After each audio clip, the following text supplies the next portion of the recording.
मैं हूं नवीद सत्ती और हम बात कर रहे हैं कि जनाब इलेक्शन जो होने जा रहे हैं 2024 8 फरवरी को, उसके हवाले से मुख्तलिफ सर्वेज हैं। हमारी जो टीम है इलेक्शन ऑब्जर्वर नेटवर्क, हम कोशिश कर रहे हैं कि आपको लम्हा बलम्हा और हर हल्के की, पाकिस्तान भर के हल्कों के हवाले से, नेशनल असम्बली का हो या सूबाई का हो, आप तक प्रीवियस रिजल्ट भी रखें और ताज़ा तरीन सूरत भी रखें। बात करेंगे आज चिन्योट की। चिन्योट का पहले होता था NA 99 और 100, अब वो हो गया है 96 और 95। पूरा हल्के ही आगे पीछे भी हो गया, वो भी मैं आपको बता देता हूँ। और 4 सूबाई असम्बली के हल्के हैं चिन्योट के और 2 नेशनल असम्बली के हल्के हैं। तो कोशिश होगी कि आपको बता दें, और टिकट किसको मिल रहा है वो भी आपको अंदाजा हो जाएगा चिन्योट का। तो अच्छा, मैं अब देख रहा हूँ, पहले 99 हुआ करता था, अब वो 96 है, पहली बात है। और जो 100 है वो 95 हो गया। पहले तो ये मैं आपको क्लैरिटी मारूँ। और चिन्योट का वोट बैंक है 8,60,455, यानी टोटल वोट बैंक है। सूबाई असम्बली की जो है वो 4 नशिस्तें हैं और नेशनल की 2 नशिस्तें हैं। अब आ जाते हैं जनाब, और एक PTI ने नेशनल असम्बली जीती थी और एक नून लीग ने जीती थी। पहला जो हल्का था उस वक्त 99, उसमें थे गुलाम मोहम्मद तहरीक इंसाफ से जीते थे, 81,504 वोट लिया था। तो दूसरे नंबर पे गुलाम अब्बास जीत रहे थे, इंडिपेंडेंट 64,360 वोट लिया था। पीपल्स पार्टी तीसरे नंबर पे थी, 22,300 वोट इन्होंने लिया था। PMLN चौथे नंबर पे थी। आप अंदाजा करें कि 21,700 वोट PMLN ने दिया था, लेकिन चौथे नंबर पे ली थी। TLP पांचवें नंबर पे थी, 10,600। MMA यहाँ छठे नंबर पे थी, 2,000 वोट था। और एक इंडिपेंडेंट थे, अल्लाह यार। अब ये हल्का जो 99 है वो हो गया है 96। तरतीब मैं आपको इसलिए कह रहा हूँ कि 95 बाद में करूंगा। यहाँ पर गुलाम मोहम्मद लाली तहरीक इंसाफ के टिकट की दौड़ में है। गुलाम अब्बास लाली टिकट की दौड़ में है PTI की। अब लेट्स सी PTI क्या करेगी। फिर उसके बाद इम्तियाज़ लाली हैं PMLN के। और सैयद जो यहाँ पर हैं हयात हैं, मेरा सलाउद्दीन कुछ है लिखा मेरे पास पीपल्स पार्टी की। मैं देखता हूँ यहाँ पर कौन था, शायद वही है, सैयद असद हयात हैं। लेकिन यहाँ पर नाम कुछ चेंज है, मैं चेक कर लेता हूँ क्या नाम है। लेकिन मेरे ख्याल से उनके भाई हैं शायद हयात, पीपल्स पार्टी से हैं, और सैयद रज़ा हैं पीपल्स पार्टी से। ठीक है, तो ये जो है वो क्या बता रहे हैं, सैयद साले हयात, हाँ बिल्कुल सैयद साले हयात पीपल्स पार्टी से, और दूसरे भी सैयद रज़ा पीपल्स पार्टी से। ठीक है, अब यहाँ पर पोजीशन ये अब है। और उसके बाद है जो 95, यानी अब 95 बाद में इसलिए बता रहा हूँ कि हल्का आगे पीछे हो गया पूरा का पूरा। अब जो पहले 100 था अब वो 95 हो गया। अच्छा, यहाँ पर मुस्लिम लीग नून जीती थी, कैसर अहमद शेख साहब जीते थे मुस्लिम लीग नून के, 75,285 वोट। और यहाँ पर PTI का भरपूर मुकाबला था, 74,495। आप अंदाजा कर सकते हैं कि तकरीबन 700-800 का फ़र्क पड़ा है। तो यहाँ पर जुल्फ़कार अली शाह PTI के हारे थे, लेकिन चंद 100 वोटों से। 75,285 वोट लिया था कैसर अहमद शेख साहब ने, मुस्लिम लीग नून के जीते थे। और पीपल्स पार्टी सैयद अनायत अली शाह साहब ने अच्छा वोट लिया था, 40,500 वोट इन्होंने लिया। तरीके लब्बैक ने 6,680 वोट लिया, मोहम्मद उस्मान थे।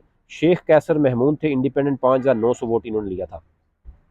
अब क्या पोजीशन है यहाँ पर, कैसर शेख है मुस्लिम लीग नून के टिकट की दौड़ में। दूसरे कैसर कैसर महमूद है, वो भी एक जापान वाले हैं, वो भी दौड़ में है। फिर मौलाना अलियास चिन्योटी, वो भी मुस्लिम लीग नून की टिकट की दौड़ में है। और फिर जुल्फ़कार अली शाह PTI के उसमें है। और सैयद अनायत अली शाह है पीपल्स पार्टी के उसमें। इस वक्त ये अंडर डिस्कशन है, इनकी चीज़ें जो है वो इस वक्त चल रही हैं। अब आ जाते हैं जो मैं कोशिश करूँगा कि ज़्यादा टाइम ना लूँ। तो PP के जो 4 इस वो है उसमें, क्योंकि यहाँ पे इंडिपेंडेंट का बड़ा जोर था, क्योंकि लोकल का अपना वोट बड़ा, यहाँ पे बरादरियों का बड़ा मैटर करता है। यहाँ पर तैमूर अली लाली जो है वो आज़ाद हैसियत में जीते थे, यहाँ पर 46,773 वोट। ये उस वक्त PP होता था 93। मोहम्मद हैदर लाली जो है PTI के थे, 40,000 वोट इन्होंने लिया था। दूसरे नंबर पर ये थे, मुकाबला इनके सामने था। पीपल्स पार्टी यहाँ पर थी, आमिर नवाज 2,300 वोट इनका था। लेकिन उस वक्त अब नून लीग और PTI का मुकाबला यहाँ पर है। पीपल्स पार्टी जो है यहाँ पर बहुत कम है, 2,300 वोट, आपने खुद सोचे। और बाकी मैं क्या बात करूँ। अगला जो PP 94 था, वो भी मोहम्मद अलियास मुस्लिम लीग नून के जीते थे, 52,745 वोट लिया था। PTI की यहाँ 22,366, यानी ऑलमोस्ट डबल से भी ज़्यादा था नून लीग का वोट। अली रज़ा काजी साहब थे यहाँ PTI के। यहाँ पे पीपल्स पार्टी ने भी अच्छा वोट लिया था, 20,180 वोट लिया था सैयद कलीम अली अमीर। और बाकी TLP यहाँ 5वें नंबर है, 3,200 वोट लिया था गुलाम मुस्तफ़ा साहब ने। PP जो 95 था चिन्योट का, यहाँ पर पीपल्स पार्टी यहाँ जीती थी, सैयद हसन मुर्तज़ा, आपको पता है वन एंड ओनली, और सैयद हसन मुर्तज़ा जो है वो अभी भी पीपल्स पार्टी के लिए वो करते हैं, तो उनका ज़ाती वोट बैंक भी है और ज़रा पीपल्स पार्टी का। तो 38,115 वोट इन्होंने लिया था। आज़ाद हैसियत में लड़े थे मोहम्मद रहमतुल्लाह, उन्होंने मुकाबला अच्छा किया, 34,100 वोट लिया। और फिर पीटीआई यहाँ पर तीसरे नंबर पे है, 22,451। फिर इंडिपेंडेंट लड़े थे मोहम्मद हारून, उन्होंने लिए थे यहाँ पर 11,500 वोट। और फिर उसके बाद यहाँ पर मैं देख रहा हूँ कि टीएलपी यहाँ पर शायद उस वक्त नहीं थी। अच्छा जी, 96 जो कि यानी पीपी था चिन्योड का, सलीम बीबी पीटीआई की यहाँ जीती थी और 29,800 वोट लिया था। पीएमएलएन यहाँ 26,000, तकरीबन 300 का मार्जिन था पीटीआई, और उसमें मोहम्मद सकलैन अनवर जो है यहाँ पर दूसरे नंबर पे थे। मुख्तार अहमद तीसरे नंबर पे इंडिपेंडेंट थे, 20,600 वोट इन्होंने लिया था। फिर कमर अब्बास चद्दर हैं, चद्दर शायद कहते हैं, इंडिपेंडेंट 6,400 हैं। पीपल्स पार्टी पाँचवें नंबर पे है, मोहम्मद औरंगजेब हैं, 6,200 वोट ले सके हैं। और बाकी बहुत से हैं। टीएलपी यहाँ पे 8वें नंबर पे है, 3,100 वोट लिया था टीएलपी का, बख्तार अहमद खान साहब हैं। तो ये मैं अगर देखूँ तो 4 पीपी के हैं। अब क्योंकि वीडियो लंबी हो रही है, मैं चाह रहा हूँ कि अदरवाइज़ इनके इस वक्त की क्या सूरत है, टिकट किस किस को मिल रहा है, वो मैं अगली वीडियो में बताता हूँ कि इस वक्त आलमोस्ट मुस्लिम लीग नून के पंजाब में मुख्तलिफ जो डिस्ट्रिक्ट है वहाँ टिकट आलमोस्ट कन्फर्म हो चुके हैं। और मुश्किलात हैं मुस्लिम लीग नून के लिए, कुछ टिकट डिक्लेयर करने में मसलात है, कहीं डिक्लेयर कर रहे हैं तो वहाँ पर आज़ाद आ रहे हैं, डिक्लेयर नहीं कर रहे तो वहाँ पर भी कुछ लोगों को समझ आ रही है कि टिकट किसको मिल रहा है, वो आज़ाद हैसियत में जोड़ तोड़ कर रहे हैं। ये सूरत है मुस्लिम लीग नून के लिए। पीटीआई भी शॉर्ट लिस्ट कर चुकी है। जमात इस्लामी बहुत ज़्यादा जो है वो अभी तक जो उनके क्लियर बंदे हैं उनको वो दे रही है पंजाब में। इसी तरह केपी की बात करें तो वहाँ पर जो है क्योंकि एएनपी है, जेयूआई है, उनका अब जेयूआई का और इवन परवेज़ खट्टक की बात हो रही है कि वो नून लीग के साथ इत्तेहाद कर रहे हैं।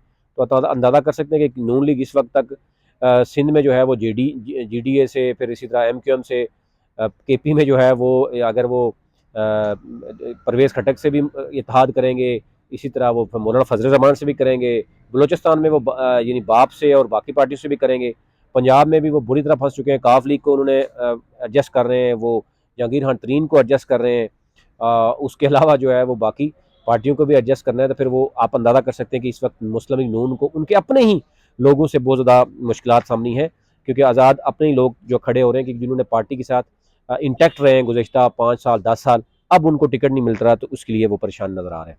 तो आपसे रिक्वेस्ट ये होगी कि आप हमारा डिजिटल प्लेटफॉर्म जो एक इलेक्शन ऑब्जर्वर नेटवर्क है उसको फॉलो कीजिए। इसी तरह मेरा जो है डिजिटल प्लेटफॉर्म नवीद सत्ती के नाम से यूट्यूब है, उसको सब्सक्राइब कीजिए, बेल आइकन पर क्लिक कीजिए ताकि हर आने वाली वीडियो में, फिर फेसबुक, ट्विटर और टिकटॉक अकाउंट को भी फॉलो कीजिए ताकि आपको नई आने वाली वीडियो मिल सके।